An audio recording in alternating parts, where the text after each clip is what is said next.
Now, maraming pong salamat sa ating mga religious leaders and ang ating mga political organizations leaders as well.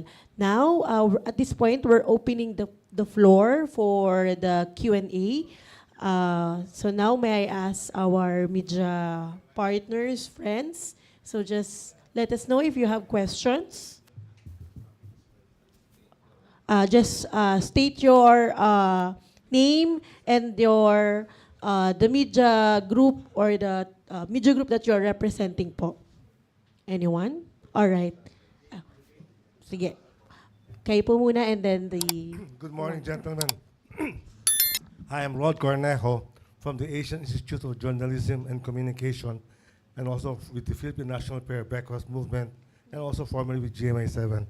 I just have 3 quick questions. Number 1, how many people do you expect, Bishop, on the 28th? Number 2, will you welcome or discourage the presence of government officials? And lastly, we celebrated our Independence Day after so many years. Do you think, gentlemen, do you think it's about time to change the system of government? That's all. Thank you very much. Thank you. Bishop? Well, on the question number 3, I do not have the adequate knowledge, and I would like to refrain from that, whether or not it's about time that we change our system of government. On the number 2, everybody is invited. But on the point whether or not our political leaders will be on the stage or will be given a chance to speak, the answer is negative. But all are invited to be there. To join us, lahat na merong sama ng loob sa korupsyon. Ano? How many will be there? Last September 21, the estimate of the media was between 70 to 100,000. Noong February 25, almost like 10,000 were there. Hopefully, no, conservative expectation namin around 10,000. If we will be able to gather 10,000, people will come out and will show themselves there na nagkakaisa tayo laban sa korupsyon at ang ating sigaw ay mula taas hanggang baba, lahat ng sangkot sa korupsyon ay dapat makulong at managot. Panawagan natin, sama-sama tayo, muli ipakita natin ang lakas ng sambayanan. Maybe 10,000 will be a very good number already. All right. Now, we have friends from DZMM. Hello po, magandang umaga po. Zeus Legaspi po from DZMM. Bishop Colin may answer or Prof. David or attorney. Matanong ko lang po, nabanggit po ninyo, this is the 4th time around. Nagkaroon na po tayo ng September, November, and February na mga rally. So far, sir, how far along are we in this fight? And ano na po ba yung quote-unquote napala natin? Maraming salamat po. Perhaps we can start from Bishop. Well, alam ninyo, modesty aside, kung bakit unang-una nagkaroon ng investigation body, yung ICI, palagay ko ang tumulak doon ay yung ating September 21 na rally. Kung bakit merong mga nag-resign at saka marami tayong maraming nakita si Secretary Vance, na mga all over the country lumabas ang yung mga sabi natin yung worms in the cans, palagay ko because of our September 21 rally, dahil sa ating ingay at dahil sa ating sigaw na dapat ay tugunan ang problema sa korupsyon. Kung bakit at the moment naging quotation mark, magkaroon ng progress yung pag-file ng impeachment sa Kongreso versus kay Vice President Sara, at saka kung bakit nagkaroon ng kunting kaguluhan sa Senado Lahat yon palagay ko ay dahil sa ingay at dahil sa ating sigaw for good governance at yung ating ang ating call, ating advocacy for accountability. So, in a sense, modesty aside, palagay ko, kung hindi tayo kumilos at hindi tayo sumigaw noong September 21, November 30 at February 25, maaaring hanggang ngayon ay nasa ilalim pa rin tayo ng kangkungan. Ano. Pero dahan-dahan, pero kulang pa. Kaya kilos tayo ulit sa June 28, no? At palakasin pa ang ating sigaw at ang ating dasal, of course, na sana ay tuloy-tuloy na ang pagbabago sa ating pamahalaan. All right. Prof. David and then Attorney Aaron. Gandang umaga pong muli at salamat po sa tanong ng mga kasama natin sa DCMM. Narito po yung mga konkretong, sabihin na nating naipanalo ng anti-corruption movement sa Pilipinas, no? Yung Baha sa Luneta at saka yung trillion peso march. 200 complaints ang na-file sa Office of the Ombudsman konektado sa flood control. Palakpakan natin ang Ombudsman at mga taong bayan na nag-file. Kasama po ang ilan sa amin sa nag-file dyan. 200 complaints. Yun nga lang, konti pa lang yung nakukulong. Yung iba nakapagpiyansa pa. Kaya sabi nga ni Bishop, tuloy ang laban kasi hindi pa nakukulong lahat ng sangkot. Ang Anti-Money Laundering Council naman, ang na-freeze na assets konektado dito sa flood control ay 20 billion pesos. Palakpakan din natin ang AMLC. Kung hindi nagkilos protesta ang taong bayan, hindi yan ma-frozen assets. Magkano ang naisoli na pera sa takot ng mga corrupt na politiko at bureaucrats sa DPWH?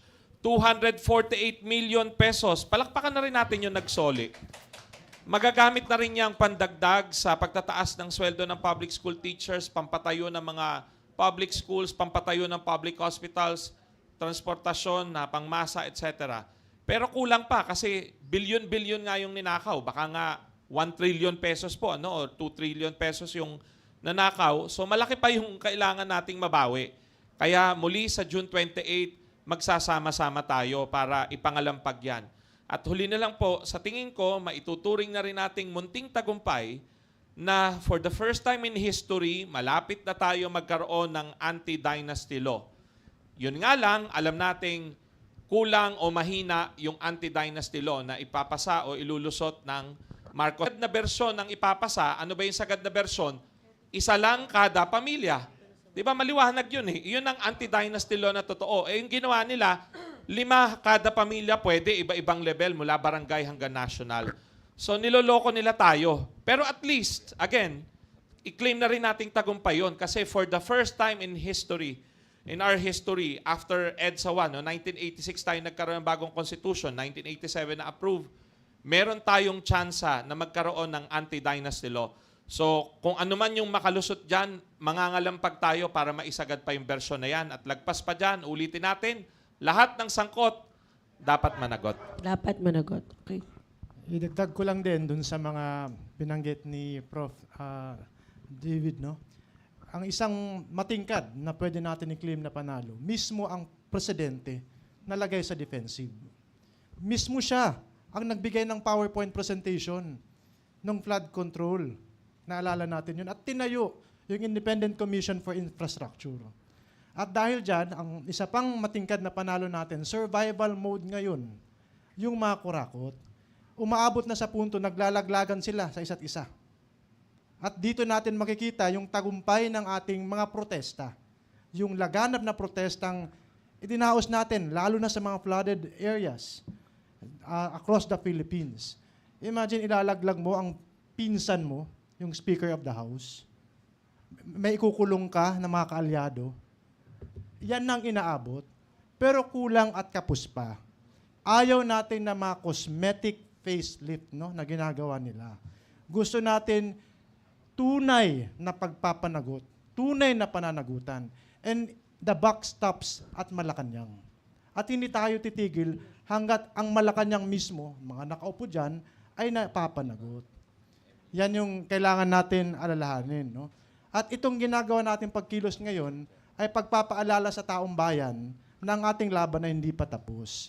Kung nawiwili tayo sa political intramurals, yung mga tantrums na nangyayari, yung mga mala telenovela na mga kaganapan, these are distractions. Palapit tayo ng palapit sa ating goal, but this is where the real struggle starts, no? Because they will dilute the conversation.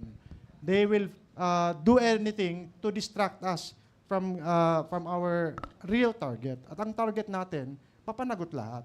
Pangalawa, yung binabanggit na political dynasty law, tama po si Professor David. Hindi tayo, never has there a chance, opportunity in history that we have been disclosed, no?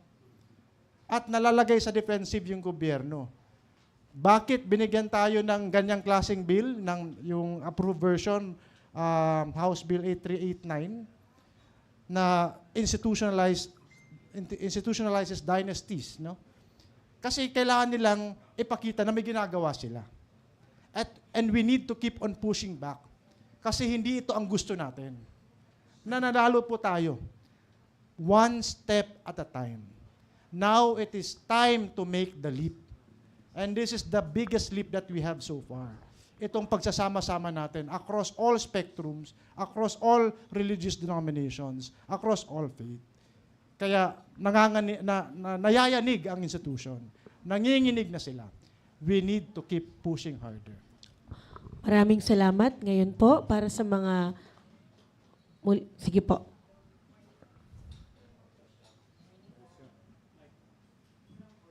Hello. Ako po si Loli Acosta of DZME, Radyo Uno. Alam po natin lahat, napakaganda po talaga. Ngayon, once and for all, meron ng magtatayo at maninindigan. Regardless of the belief and religion, lahat tayo tatayo. At 69, po ang susunod na henerasyon. Dahil yung anak ko at magiging anak pa ng anak ko, ganito na naman. So ang tanong, ang Panginoon sinabi niya malinaw na malinaw sa 2 Chronicles 7:14. Hindi po tayo nagpipreach pero alam ni Bishop Tindero to.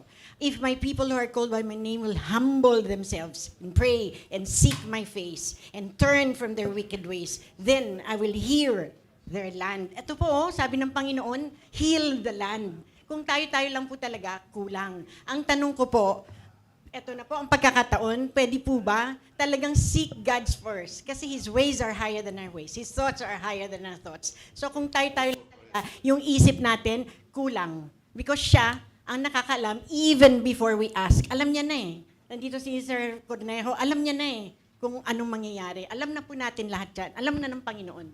So pwede po ba, once and for all, bago man lang din ako umalis sa mundong to, kasi 69 na po tayo. Yes, pero nanghihina na po ang ating katawan. Matagal na po akong journalist.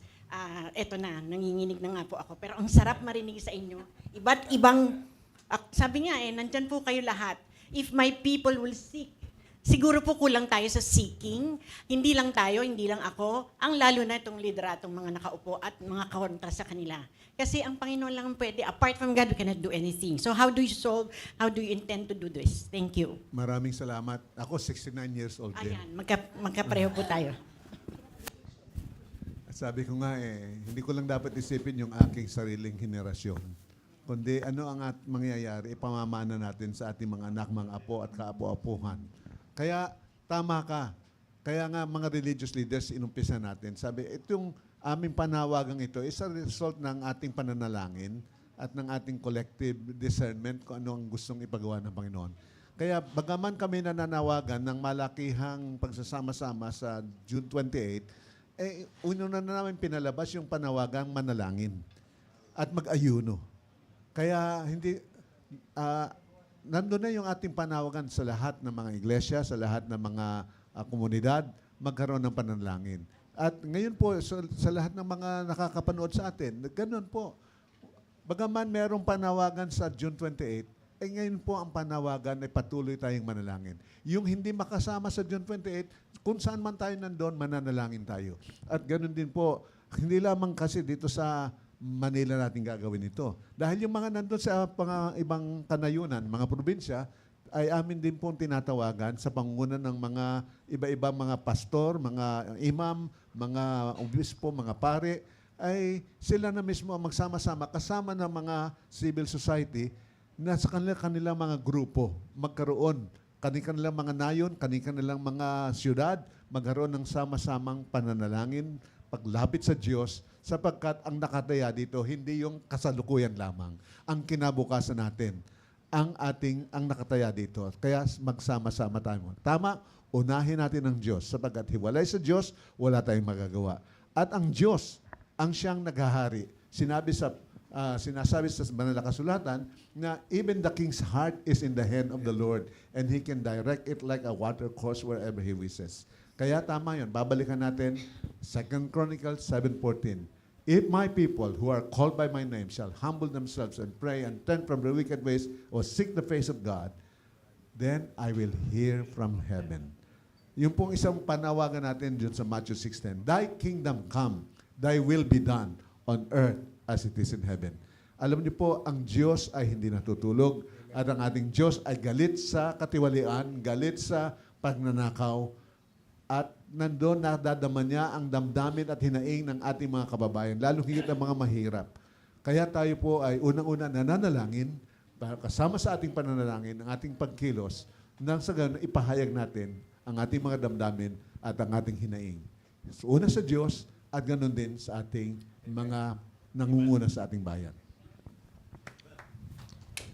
Maraming salamat. Ngayon po, susunod. My question, all right, my beloved leaders in all the different churches, have you already mobilized the schools, the business communities, the different organizations like Rotary, JCs to be united as one?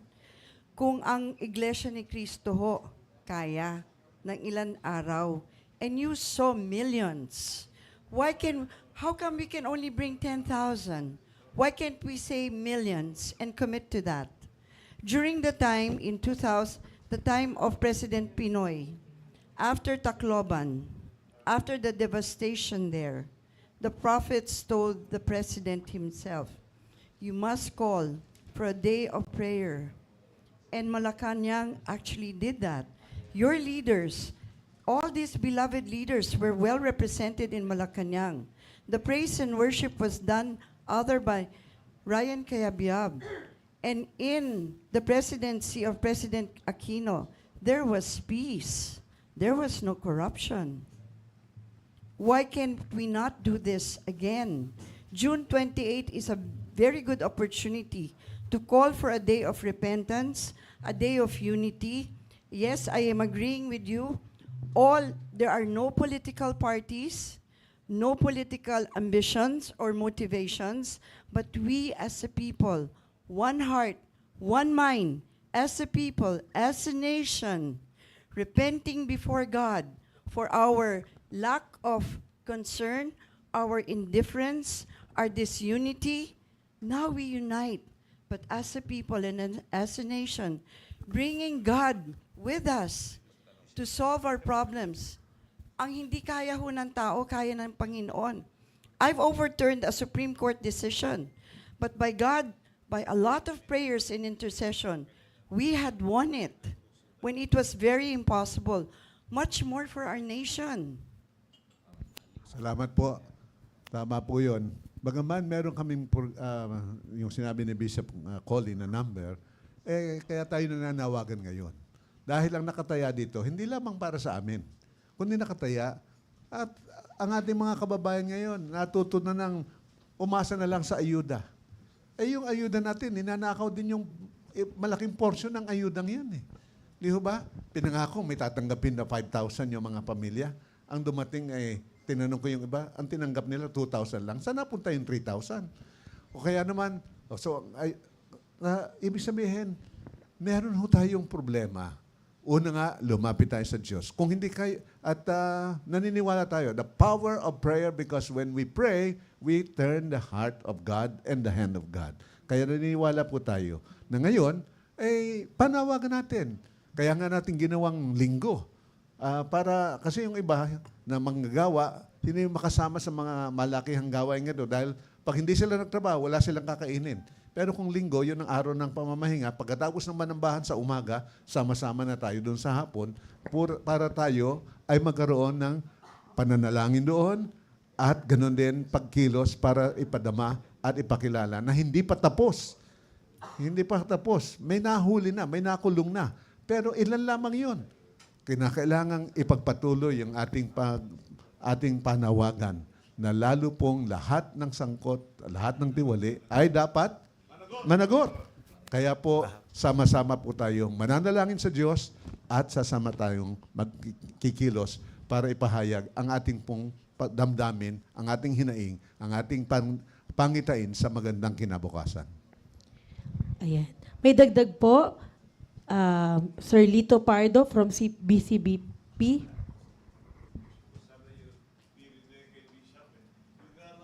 Gusto ko.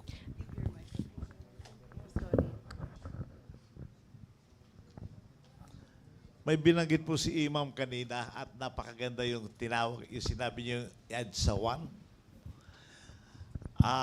Parang kung ipagpapatuloy ni Imam, babasahin ko yung kanyang mind, ay yung EDSA 1 parang parang naging exodus nating mga Pilipino. Nais ko po sana ihambing nga yung EDSA 1 as the exodus of the Filipino people from tyranny. But I realized that the real challenge of the exodus was not really taking the Israelites out of Egypt, but taking Egypt out of the Israelites. Nakasanayan po natin. For the past 40 years, we've been wandering in the desert. Pero yung Egypt experience, andun pa rin. Buhay na buhay pa rin. Our worship for golden idols, for power, for money, for wealth. We have not written the laws of God in our hearts. So for the past 40 years, we kept wandering in the desert, not finding our promised land.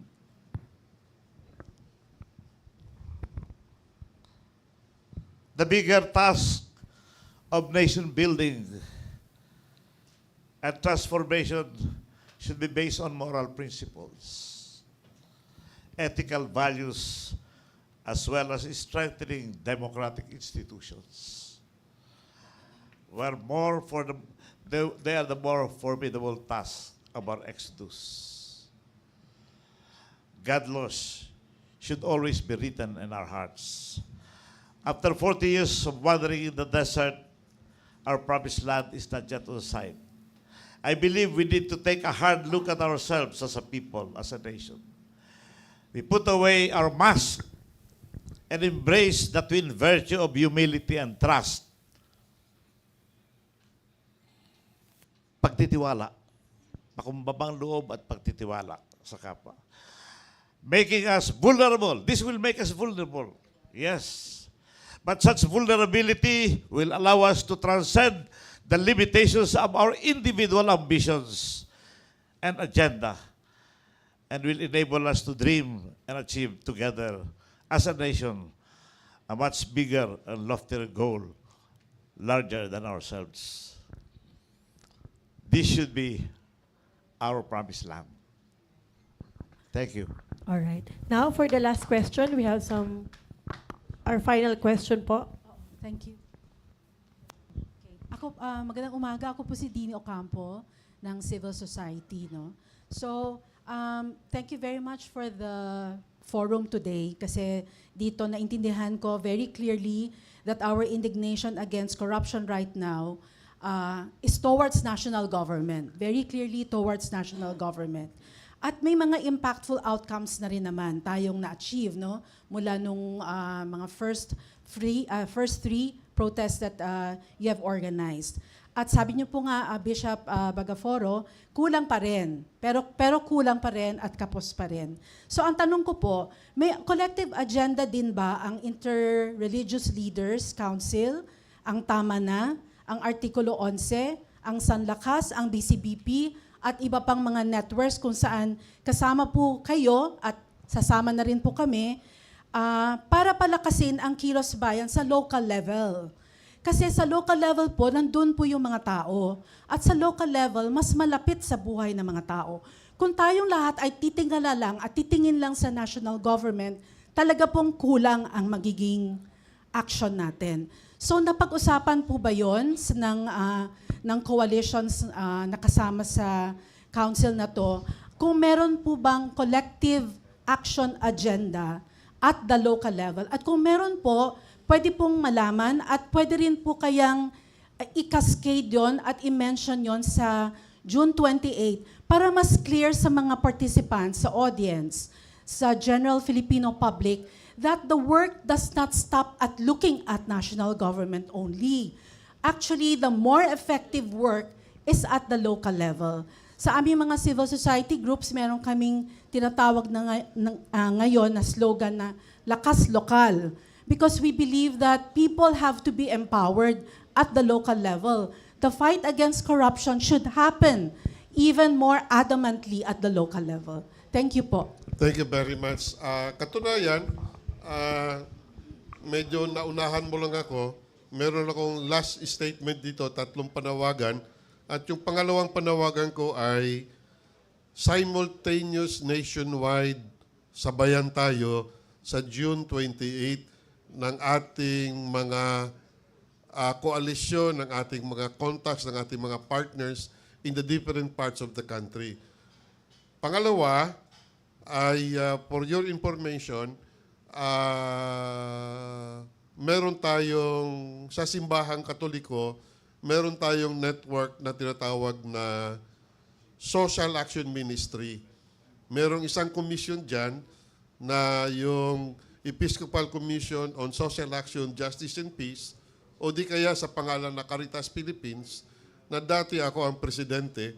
Sumulat ako sa bagong presidente ngayon ng Caritas Philippines, at yun ang aking paanyaya, at yun ang aking appeal, at ang aking request, kung maari at makiisa sila, immobilize din ang lahat ng 86 dioceses na merong mga social action at sabayan tayo sa gagawing protesta sa June 28. Totoo, no? The focus of the action is always nasa local talaga. Kung ang lahat ng sambayanan ay gising, hindi mahirap na makamit natin yung ating national transformation ng ating gobyerno at ng ating lipunan. Kaya ang panawagan talaga natin ay sa lahat ng ating mga kababayan, on June 28, once again, let's all go out. Let's be counted.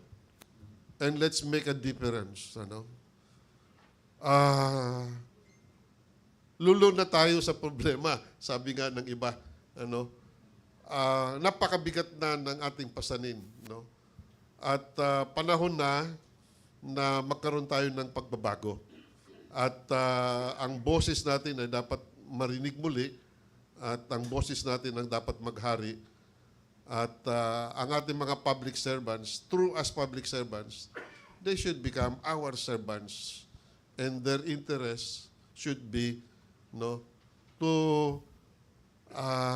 make our interest maging may sa katuparan at para sa kapakanan ng sambayanan. So, yes, panawagan natin muli yung mga nakikinig ngayon, simultaneous po, If you have the capacity and if you are, one with us, let's have, a simultaneous indignation protest rally once again, White Ribbon March on June 28. Mula Apari hasta Hulo. Let's show the voice of the true, let's show the true voice of the Filipino people. Muli, maraming salamat po. Ngayon naman ay iniimbitahan natin natin ang lahat. Magkakaroon po tayo ng isang mabilis lang po na photo opportunity. So inimbitahan ko rin po yung ating mga kasamahan sa White Ribbon Movement, yung ating mga leaders from different organizations. Punta lang po kayo dito sa harapan. Ayan. At sama-sama, sabay-sabay tayong mananawagan. Sige po. Punta po tayo sa likod. Lahat po ng ating mga kasamahan.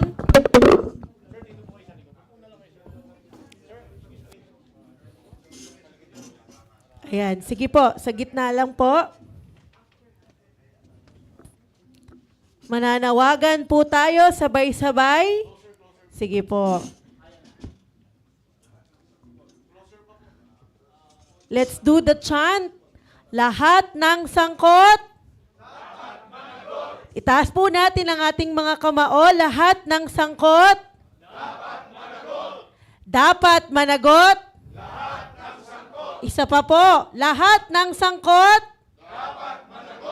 Dapat managot. Ayan, sige po. Isa po tayong photo op na nakataas ang kamao. Alright, sige po. God is good. All the time. Lahat ng sangkot. Dapat managot. Ayan. Muli magkita-kita po tayo. Tandaan po natin, June 28, 1 o'clock p.m. sa People Power Monument. Marami pong salamat.